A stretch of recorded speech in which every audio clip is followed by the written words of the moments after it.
Hello, people. I'm here with two very dear friends of mine. They are Thaísa and Maira. They are my friends for many, many years. I used to call them the Faro sisters. You'll know why.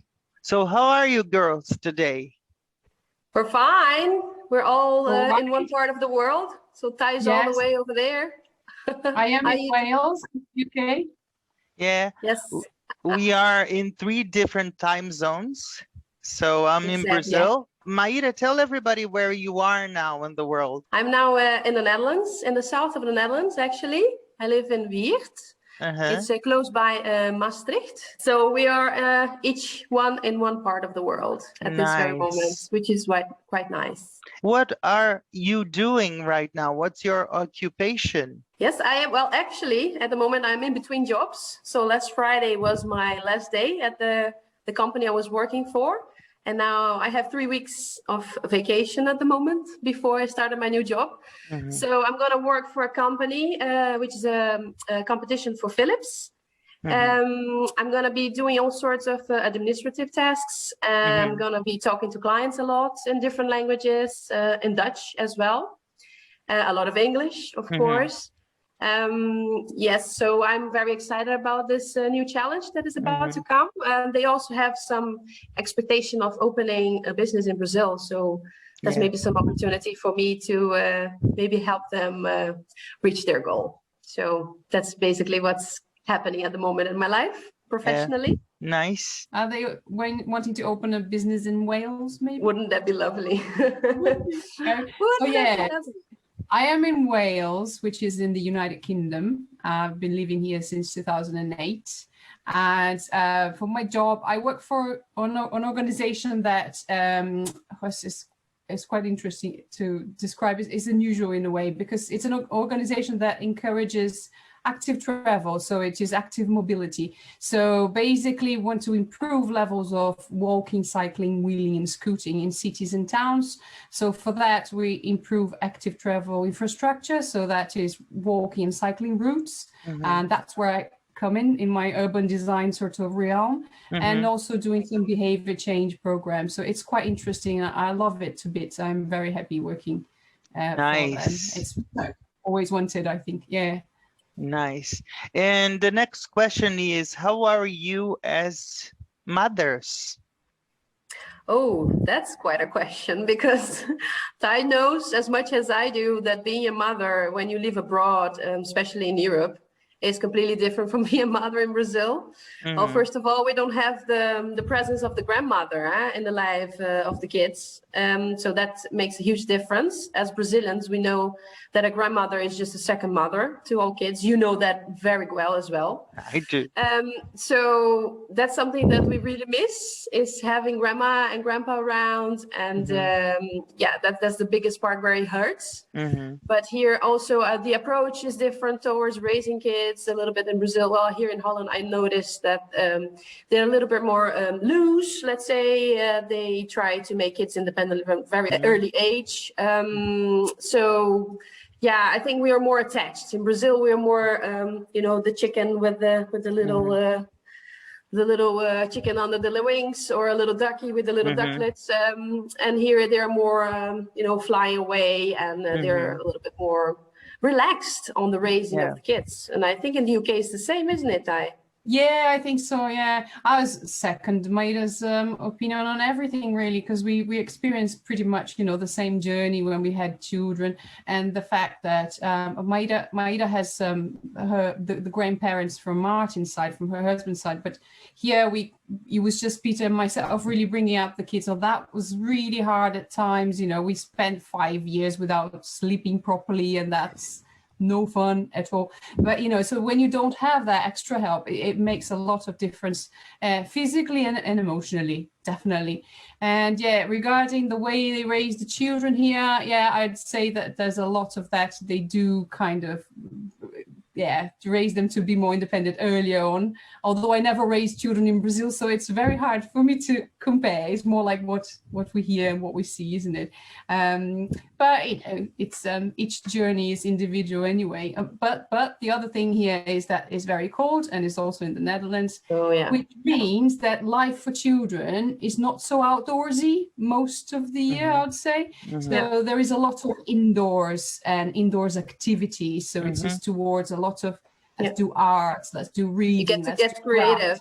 In the winter you need to be creative also because it gets dark so early, and so you wake up at 9, it's still dark, and at 3 o'clock it's already dark again. So you need to get creative at a certain point, and at a certain point you also run out of creativity. It's very important in childhood. Yeah, because in Brazil we have this idea: you push children out to the garden and off you go, play, and leave them and bring them back when it's meal time, isn't it? And whereas here you end up with them inside the house a lot or inside places. So it's a different experience, I'd say. So what is it you miss most from Brazil? Well, that's a good question. I think first of all is the food. I think Thai will agree with me. Because Brazilian food is just not full of flavor, but also variety and the vitamins and the fruits and the veggies and the meat, and just, you know, here is slightly different. In Holland, what they call the common meal is a potato and some veggie and the meat. So, but that's basically it on every single day basis. So I like the, you know, when you have the table full of colors, you have the greens and you have, you know, the rice and the beans, and it's just a completely different vibe. And I miss that. I miss my mom's food, certainly. I miss the smell of garlic and onion during lunchtime that we have in Brazil, you know, that people start cooking. First thing they do is chop onion and garlic for everything. So food will be indeed a big one, and of course the friends and the family. That's it's always something that you will always miss. So that will stay forever. For me, those are the two that hurt a lot. Food. Maira described everything. Yeah, I do, and I try to make a lot of Brazilian food at home. My kids were brought up with beans and rice and meat less often than we do meat in Brazil, but anyway, I try to make as much as I can, so I feel happy about it. But I do you know what I really miss? I miss the live music in Brazil. This is something we never have around here. Oh, of course I don't go out at night anymore, but I used to when I was living there. So I'm always thinking, oh, wouldn't it be nice if there was that available for us to go and check out every now and then. That sort of spontaneity, you know, that British people are a little bit different, but it's always, I still remember when you go live abroad, it's not good, it's not bad, it's different. So you do kind of move away from saying this is better, this is worse, it's just different, and that's how you end up kind of absorbing things and being okay with it, isn't it? Because British culture is very different to Brazilian, and that is one of the things I miss, you know, that kind of warmth and spontaneity of people. And the sun, of course, the weather. Oh, the weather, definitely. Definitely.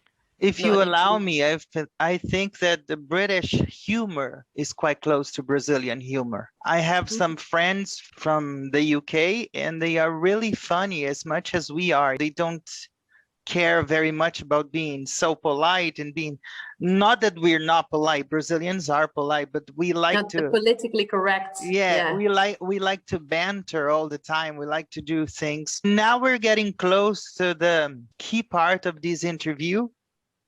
I want you guys to tell the audience how we met and why we met. Well, we lived very close by growing up. We went to the same primary school. We went to Seni. I still remember scenes at lunchtime where we would play.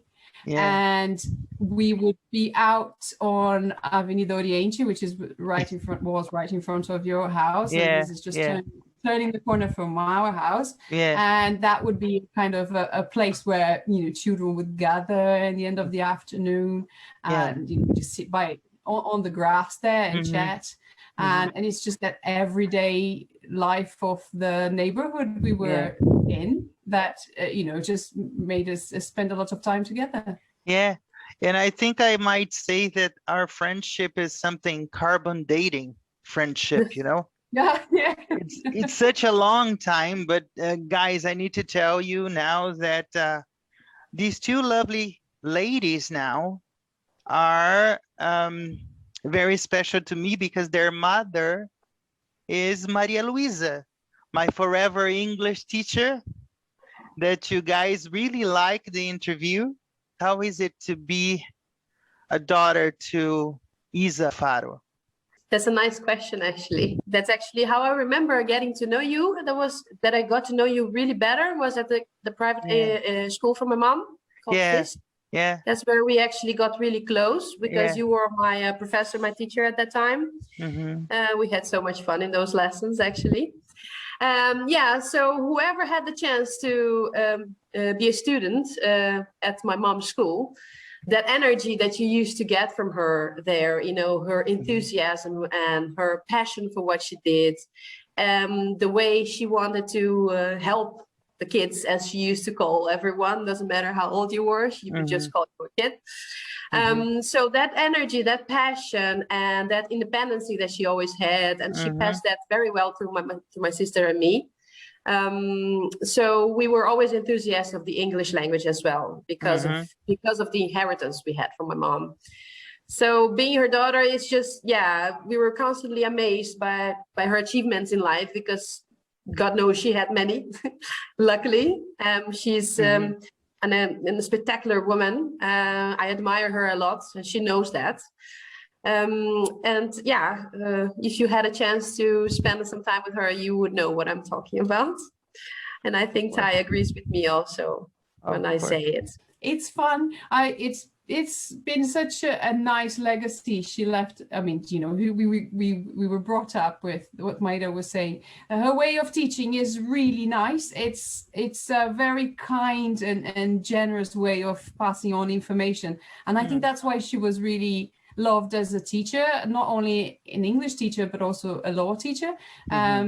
Because of her way of teaching. It's just a talent, I feel, that some people have and some people don't. And you do, Ho, as a teacher, you know, you have that way of passing on knowledge. And I think she has that. I always tell people that your mother, for me, she's a mentor. She was an oracle and everything, you know. So in she my still interview, is for us as well. She still is. Yeah, and my interview with her was very poignant because I could make a trip down memory lane.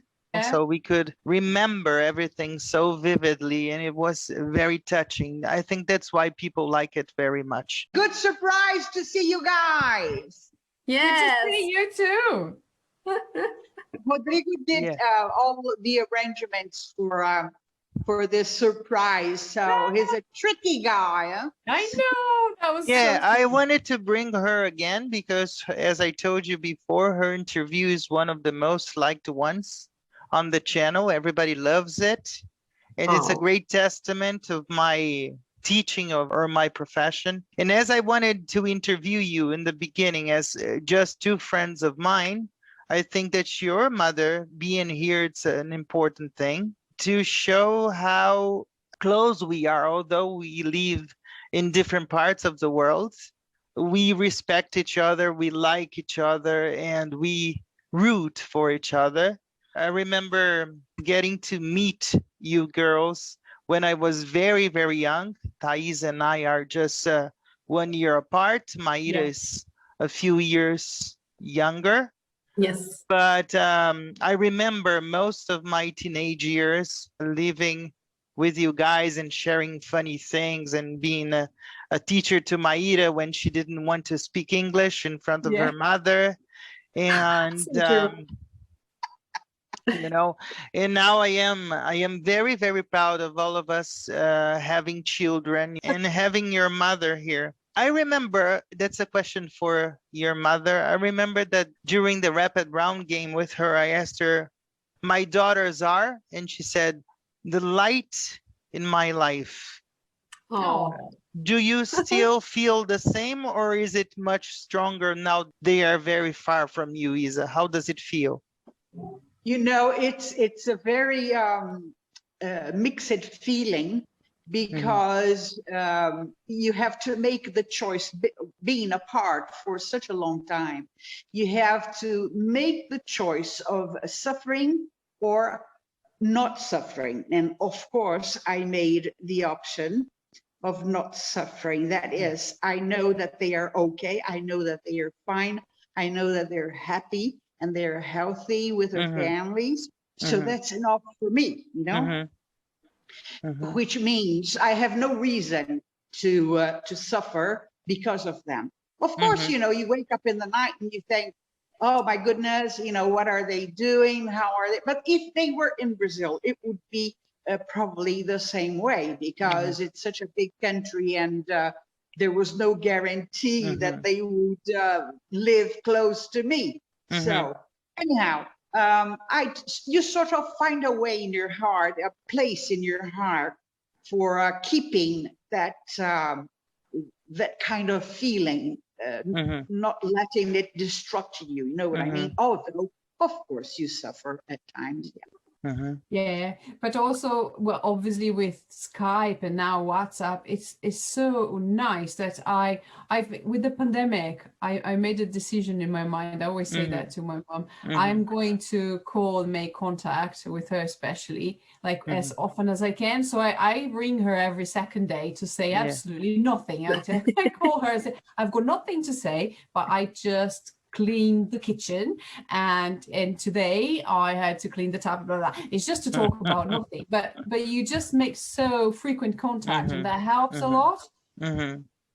Yeah, it makes a whole lot of difference. Yes. Yeah, it's not like in the old times that if you were an immigrant, for example, you would never see your family again, probably. You know, if you would take a ship to cross the ocean, and that was it. You know, but we talk sometimes more than once a day, so it's really much different nowadays. Yes. And also for the grandkids, even though they don't see grandma as often as we wish, but just the fact that they can keep the bond when they call each other, and they see, even though it's through a little screen, you still can talk. And my mom, she's very interested in the life of the kids, so she just goes down to their level. And also with Liam, you know, she still can speak normally with the kids from my sister, because they speak English. But my son, he speaks Portuguese, but he speaks Dutch.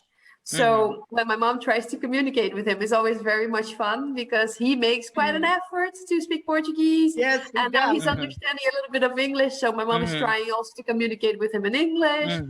So yeah, WhatsApp and indeed those face calls, they make up for the distance for sure, or help to calm down the hearts. Yeah.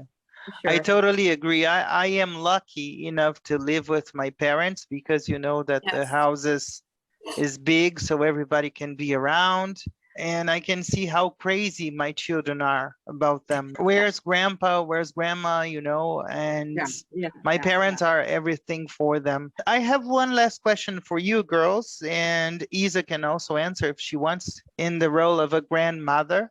How does it feel for you to be a mother, Thaísa and Maira? Oh, how has it changed you? That's my question. Yeah, it changed in every way possible. It's a completely existence in every way. And first thing that comes to my mind is how tiring it has been, and it was, obviously, because you know you feel that so much, but it's just a nicer experience of life in many ways. You take the center of the universe from your belly button, and it's on them now. And this is a very nice thing to happen. And you know, you care about them 100% of the time. And it's just a part of your body in another body, isn't it? Exactly. It's a surreal, brilliant experience. And it starts when they're born, but it does change as they grow. So it is a dynamic thing as well. It's a fantastic thing.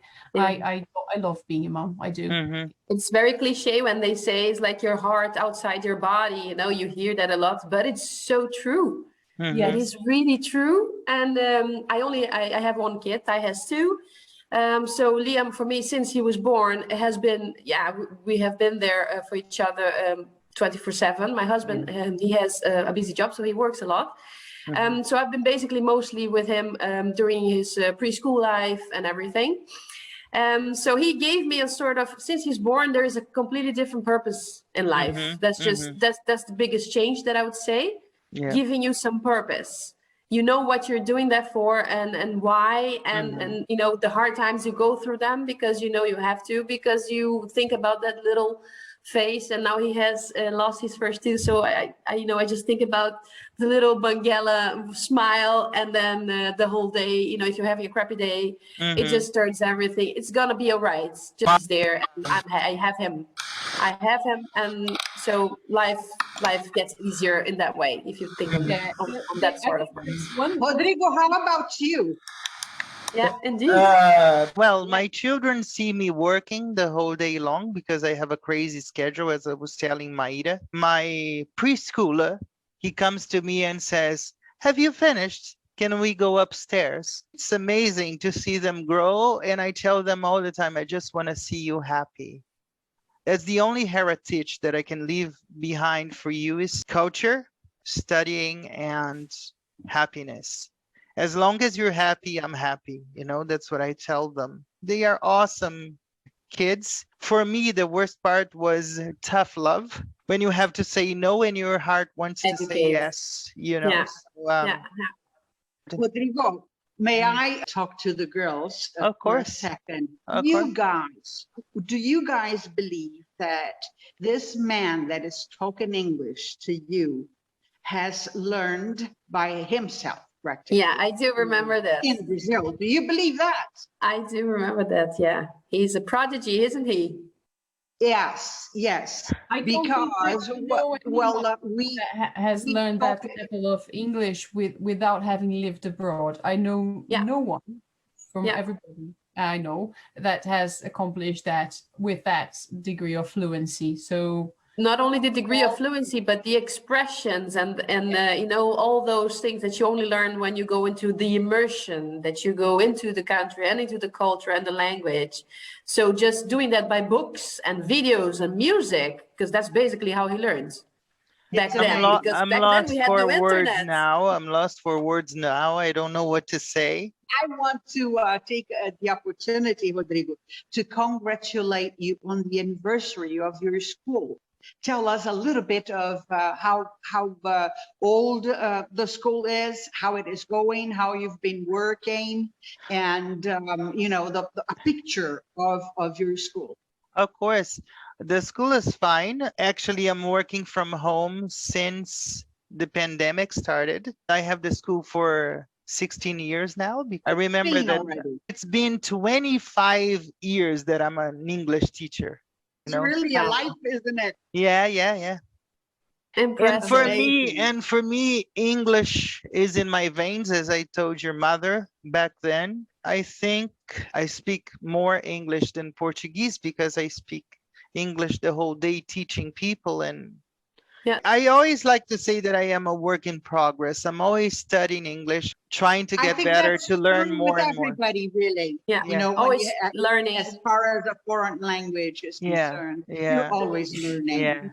Yeah, well, actually, I live here in the Netherlands for 12 years now, and only recently I feel comfortable talking Dutch. It took me that long to just feel confident and just sit and have a proper conversation. I actually, the new job that I got, I just had my first interview in Dutch, my complete interview in Dutch. So it was a great achievement for me, yes, after 12 years. Yeah, that was a challenge, Maira, wasn't it?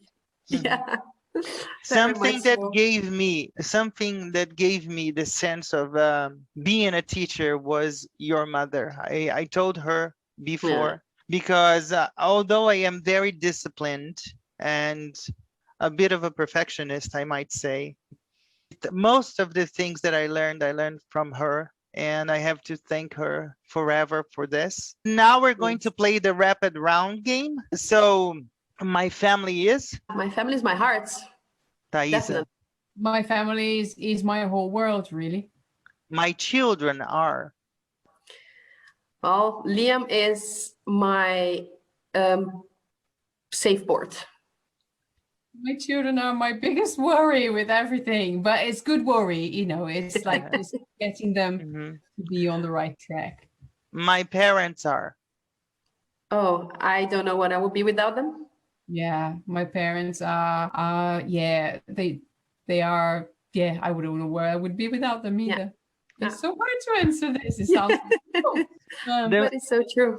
The most beautiful word in English for you. Ooh, that's a good one. I would say peace, because I really need that for my life. I really need peace Very for good. being able to live. Very good. Thaísa? Yes, quiet is nice to. Yeah, and in line with peace. I say every time I long for silence, please leave me alone. Peace, please. Sometimes I'm teaching on Zoom and I just see Talita saying, please, your father's teaching, stop. Because they start fighting over the remote control, you know, and Talita goes, Oh, yeah. your father's teaching and I have to teach in some hours, please. Quiet is like Yeah. a luxury, and it feels Yeah. like, you know, when you dive Yeah. in the swimming pool, that all the noise goes away. That feeling. Yeah. Living abroad is Hard. okay. Yeah, it's not as easy as it seems, but wonderful. Yeah. Yeah. Now it's your turn. I am in the hot seat, and don't go easy on me. Isa, you can ask it as well.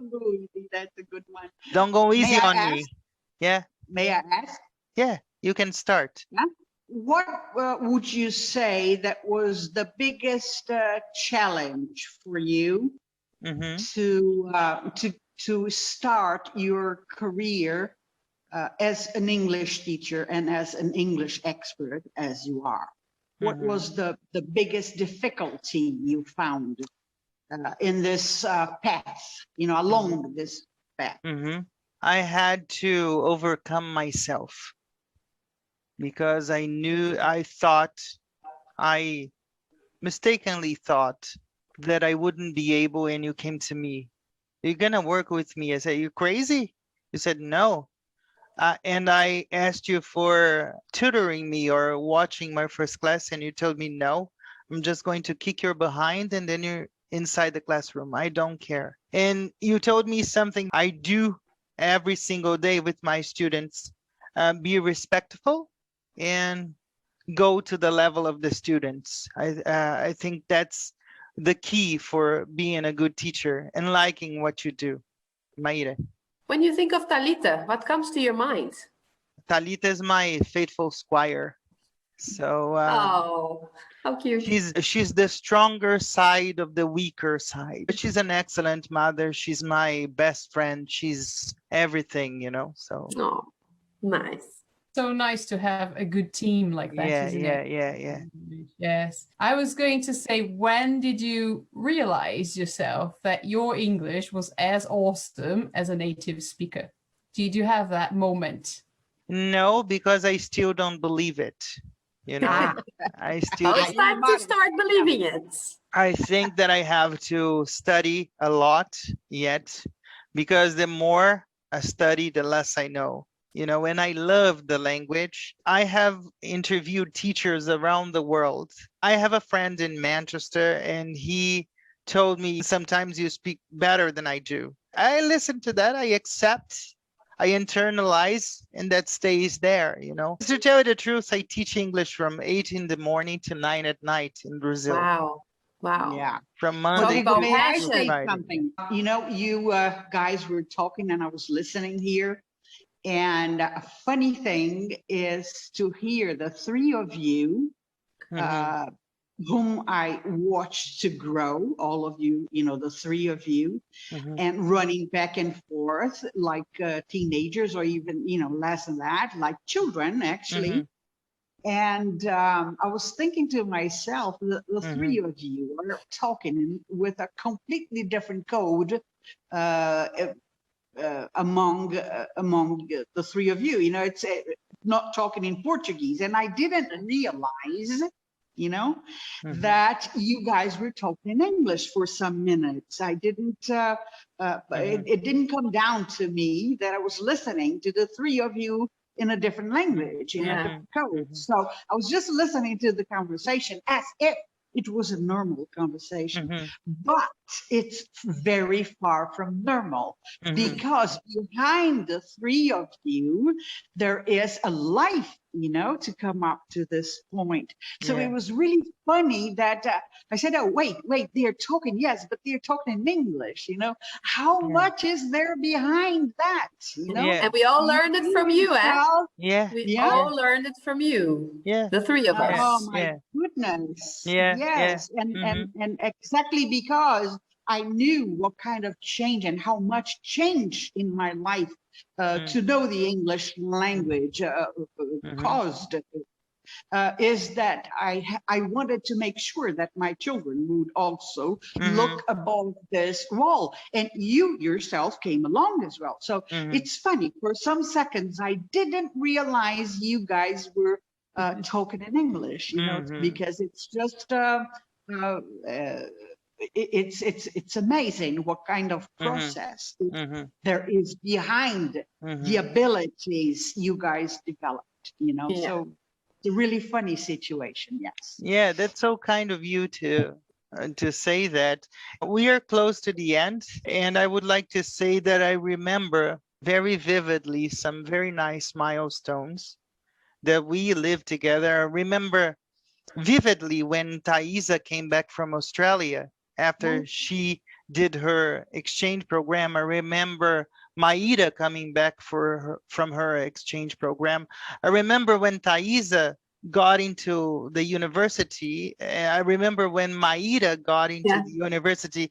I remember that when we had days of school, that Maira would come to my backyard and we would have friends over. And I remember going to the grocery store and Maira, she wanted to buy heart of palm because she would eat heart of palm out of the jar, you know, and that story I remember very vividly, you know. So Still love them though. yeah. To finish, I always have a sentence, a quote, a takeaway. I don't want you to feel bad for myself because I've been a disabled person my whole life. Working with your mother and getting to know you guys better, you girls better, was something that made my life easier and funnier because I was accepted by all of you very nicely. I always say that our family that I consider friends and their family that I consider friends. And you are for sure part of my family. Whatever you need me, I'm there. I am one WhatsApp message away. And I wanted to bring you to honor your mother and to meet you again. For me, it was really amazing. Thank you for your time. I know that you're busy, that you have busy lives. Of course. I Thank you, do Rodrigo. too, you know. Thank you for this. It was really nice seeing you and having this dynamic with my mom and my sister and with you. Yeah, It was very unique, I have to say. Real world, this is very hard to organize, but look at that. Indeed. You are very special to me, and that's not because we don't see each other very often, that I don't remember you, that I don't remember your mother, your father, the Fisk era, you know. Legendary. And everything. We are going to be friends forever, I suppose. Definitely. And I believe. And I hope that when you come to Palmital again, we can put all the children together and this pandemic goes away because I can't take it anymore. Thank you so much, Rodrigo. Thank you for the idea of getting us three by surprise. It was so funny, you know. Yeah, and, thank you for appearing on the channel once again. People are gonna love it. People, I want you to know that these three people are very important. They are great, great friends. We actually grew up together. I hope you liked it. It was a beautiful trip down memory lane. Thank you very much. This was Maira, Thaísa, and my forever English teacher, Maria Luisa, that everybody knows. Thank you so much. See you next time. Bye-bye. Thank you. See you. Bye. Bye-bye. Thank you.